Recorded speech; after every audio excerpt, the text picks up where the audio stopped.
Dale, dale. Bueno, estamos aquí con cacique de la comarca de Cunayala. Cuéntanos, Anay, la actividad hoy que se desarrolló desde hace 2 días del Consejo Nacional de Desarrollo Integral de los Pueblos Indígenas.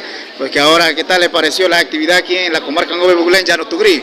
Definitivamente es excelente, primeramente conociendo la región de Nove Buglén, bastante acogedora y ha sido bien la experiencia y sobre todo el desarrollo de la actividad.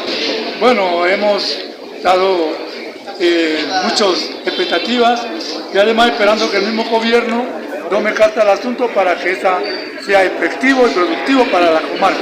¿Este consejo fortalece la institucionalidad de las comarcas indígenas de Panamá? Sí, definitivamente a base de la gobernanza se va fortaleciendo, dependiendo de la comarca, cómo se está llevando con su gente, ya sea con la juventud, con la mujer y sobre todo con los ancianos, a todos los pueblos en general. Bueno, la siguiente actividad de Condipi será del 21 al 23 de noviembre. ¿Cuáles son las expectativas de Cunayala? Bueno, esperando que la gente llegue allá a conocer lo que no han conocido a Cunayala y ganar otra experiencia, esperando que esto sea mayor eficiencia el desarrollo de las actividades allá. Así mismo, es una palabra final allí en su idioma oficial.